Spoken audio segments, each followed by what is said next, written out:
तर आता ना एकादशी जवळ आलेली आहे आणि आपल्या आरूला आपल्याला ड्रेस शिवायचा आहे. आता भरपूर दिवसाचे आहे बरं का.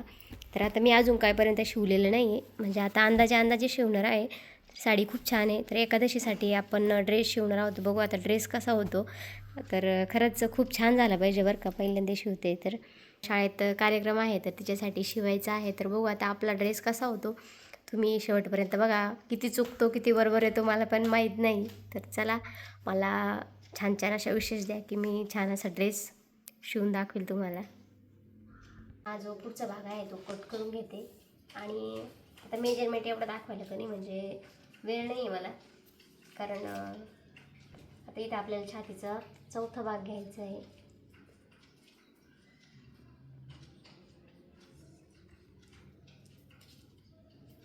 साडेआठपर्यंत घेऊ.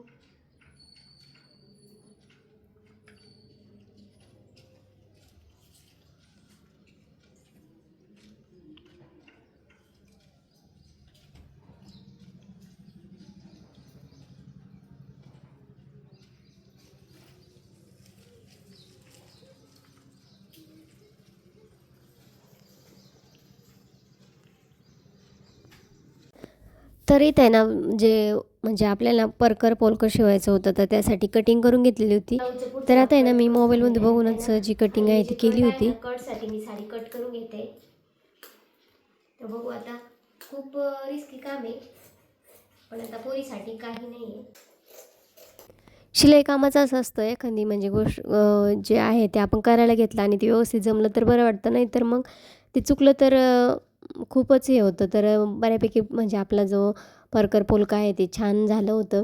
तर एकादशी निमित्त म्हटलं आता आहे ना, शाळेत त्यांच्या जो आहे तो एकादशीला कार्यक्रम असतो आणि विकत घ्यायचं आणि ते आपण एक दिवसासाठी घेणं, त्यासाठी 200-250 देणार. तर आणि त्याच्यापेक्षा म्हटलं विकत जर घ्यायला गेलो तरी 400, 500, 600 रुपये लागतील. म्हटलं चला, तर आपली कला काय का कधी कामं येणार. तर इथे ना मी जे आहे ना, तर आपल्याला पबबाई शिवायची होती तर त्यासाठी स्लीव्ज कट करून घेतल्या होत्या.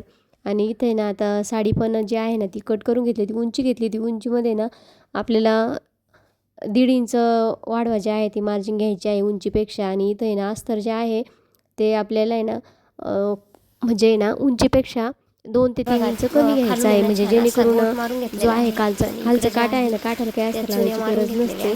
तर इथे कटिंग करून घेतल्यानंतर ना आधी ना जे आपलं अस्तर आहे ना त्यालाच जे आहे त्या चुन्या पाडून घेतल्या होत्या. आपल्या पद्धतीनं लहान मोठ्या असतील तशा तुम्ही पाडू शकता. तर बघा आधी ना अस्तरला जे आहे त्या चुन्या पाडल्यानंतर इथं मी जी आपली साडी कट करून घेतली होती, साडी पण आहे ना मी इथं फोल्ड करून घेतलेली होती. तर जसं कंबर घेरा असेल, कंबर घेऱ्याच्या म्हणजे 4 पट जास्त घ्यायचं आहे आणि त्यात 1.5-2 इंच वाढव मिळवायचं आहे कमर घेऱ्यापेक्षा.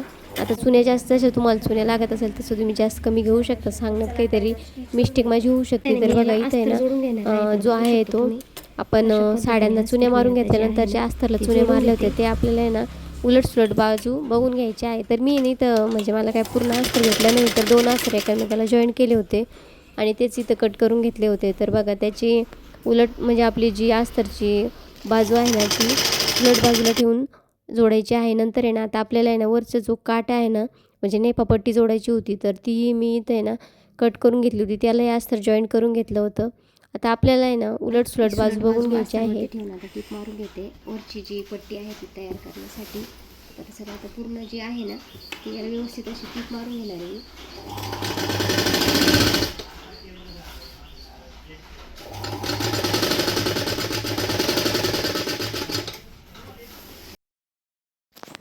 तर आता इथे ना आरूला ड्रेस शिवायचं म्हटलं होती, तिथंच खाली बसून होती. कारण कधी ड्रेस होता असं झालं होतं. पण माझ्याकडनं काही एका दिवसात ड्रेस होणार नव्हता बरं का. कारण पाऊस चालू होता, बाहेर थंडी खूप होती. तर बघा इथं पावसाचं म्हणजे खूप असं ढगाळ वातावरण होतं. तर त्याच्यामुळं इकडे तिकडे करता करता मला काय एवढं, फक्त आता आहे ना इथं जो कट आहे तो तयार झालेला आहे. आता बघा फक्त आपल्याला जॉईन करून घ्यायचं आहे.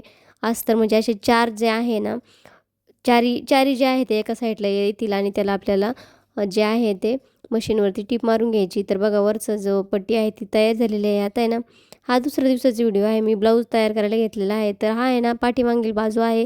आपल्याला इथं जर चैन लावायची असेल तर चैन लावू शकता. हुक पट्टी जर तयार करायची ती हुक पट्टी तयार करू शकता. तर आता इथे ना मला काज बटन करणार होते मी, कारण आहे ना लहान मुलांचं कसं आहे ना हुक निष्ठून जाते, तर जी गुंडी आहे ती लावली तर व्यवस्थित राहतं. तर इथे ना मी दोन्ही भाग जे आहे ते तयार करून घेते. तर तुम्हाला जर म्हणजे एकदम परफेक्ट माहिती असेल तर मी नक्कीच जो आहे तो व्हिडिओ शेअर करण्याचा प्रयत्न करेल. पण आज आहे ना घरी कोणी नव्हतं आणि पूर्ण व्हिडिओ शेअर करायला माझ्याकडं म्हणजे जो आहे ना तर झालं नसतं. कारण मोबाईल पकडायचं की काय माझा ट्रायपॉड जो आहे ना तो जो मोठा आहे म्हणजे रिंग लाईट ते खराब झालेलं आहे. तर त्याच्यामुळं मोबाईल ठेवायलाच काही जे आहे ते मला म्हणजे नव्हतं. तर त्याच्यामुळं मी म्हणजे वाटलं होतं मला मी पूर्ण कटिंग आणि स्टिचिंगचा व्हिडिओ शेअर करेल, पण तो काही शक्य झाला नाही. तर बघा आता तुम्ही पूर्णपणे ना आणि एक म्हणजे अंदाज आता ब्लाऊज शिवतो म्हटल्यावर बऱ्यापैकी आपल्याला अंदाज आलेला असतो. थोडंसं मिसमॅच थोडंसं इकडं-तिकडं होतं. कधी-कधी मोंढा जास्त होतो. पण माझ्याकडनं मोंढा वगैरे काहीच जास्त झालेला नव्हता. फक्त आहे ना जी आपलं कट होतं ना त्याची उंची थोडीशी ना म्हणजे घेर जरासा जास्त झाला होता. तो नंतर मी कमी करून घेतला. तर त्याच्यामुळं म्हणजे शिवायला बी लागलं तर 2-3 तासात होईल. पण मी म्हणजे अ, आज थोडं, उद्या थोडं म्हणजे 2 दिवसात बऱ्यापैकी कंप्लीट केलं होतं. तर आता दुसऱ्या दिवशी हा जो समोरील भाग आहे तो पण झाला होता. पण त्याच्यात पण आहे ना मला शिवल्यानंतर वाटायचं असं नाही असं पाहिजे आणि मग मी पुन्हा ते उसवायचे. तर त्याच्यामुळे माझ्या बोटाला लागलेलं होतं. तर त्याच्यामुळे ते जास्त काही माझ्याकडनं शिवलं पण जात नव्हतं. तर बघा आता इथे ना मला जर आवडलं नाही ना मी ते पुन्हा उसवून काढायचे, पुन्हा शिवायचे. मी ब्लाऊज शिवायच्या वेळेस पण तसंच करते. कारण मला जर एखादी म्हणजे परफेक्ट मनाला पाहिजे तसं आवडलं नाही ना तर मग मी त्याचं आहे ना उसवून घेते आणि पुन्हा ट्राय करत असते. तर आता इथं समोरील बाजू जी आहे ना ती तयार झाली होती तरी मला ती आवडली नाही. नंतर मी पुन्हा ती उसवली आणि काहीतरी वेगळंच म्हटलं चला करूया. तर तुम्हाला शेवटी नक्कीच बघायला भेटेल की मी शेवट कसं केलेलं आहे आणि पूर्ण तयार कसं झालेलं आहे ते. समोरील भाग तयार झाला होता. आता आपल्याला ना पफची स्लीव्ह शिवायची होती म्हणजे दोन्ही साईडनं चुन्या पाडून घेतल्या होत्या. जो बाही आहे ना ती मी माझ्याच अंदाजाने कट करून घेतलेली होती. तर आता ही बाही शिवायची म्हणजे खरंच खूप सोपी आहे बरं का. दोन्ही साईडने चुन्या पाडून घेतल्यावर समोरून जो आहे तो काठ जोडून घेतले दोन्हींना पण आणि आता बाही आहे ना जे आपला समोरील भाग आहे ना म्हणजे आपला ब्लाऊजचा तर तो सारखा आहे की बघून घ्यायचा आहे. सारखा नसेल तर बघा साईडला कट करून घ्यायचा आहे आणि बाही जी आहे बाहीचा मध्य काढून जॉईन करायला घ्यायची आहे. तर बघा इथं छान असं आता आहे ना मी समोरून जे आहे ना म्हणजे सारखं करून घेतलं होतं आणि आता बाही जी आहे ती जोडून घेत होते. तर चला आता या बाहीला आहे ना म्हणजे एकच कट असतो त्याच्यामुळे आहे ना म्हणजे दोन्ही कशी जोडली तरी चालून जाते किंवा आता आपण ब्लाऊजचं कसं असतं म्हणजे खोलगट बाजू समोरून आली पाहिजे आणि दुसरी साईडनं आली पाहिजे. तर याला तसं काही नसतं. लहान मुलींना आहे ना म्हणजे एकच कट मारावा लागतो. तर तो कसा काय असतो ते नक्कीच मी तुम्हाला सांगेल. तर चला आता आहे ना इथं जी स्लीव्ज आहे त्या जोडून घेतल्या दोन्ही पण. तर ना इथं जो फुल व्हिडिओ आहे तो काही घेऊ शकले नाही. शॉर्ट व्हिडिओमध्येच जो आहे तो ॲड केला होता. तर त्याच्यामुळं थोडासा व्हिडिओ जो आहे तो उभा येईल. तर बघा इथं आहे ना आता स्लीव्ज जोडल्यानंतर आहे ना फायनल लूक जो आहे मी तुम्हाला तो नक्कीच दाखवण्याचा प्रयत्न केलेला आहे. त्या ब्लाऊजसारखीच त्याला फिटिंग करायची आहे आणि चुन्या वगैरे पाडल्या होत्या. तर आता या पाठीमागच्या साईडनी ना आपल्याला जी आहे ती पट्टी लावायची होती. तर बघा आता फायनली ड्रेस तयार झाला होता आणि ना आता आपल्याला आहे ना जे समोर असतं ना विठुराया किंवा रुखुमाई असं जे आहे ना म्हणजे नाव जे आहे त्या तयार करून आणलं. इथं काही अवेलेबल नव्हतं तर म्हटलं चला जे ॲक्रेलिक कलर आहे त्यांनीच आहोंनी जुगाड केला आणि इथं बघू शकता तुम्ही.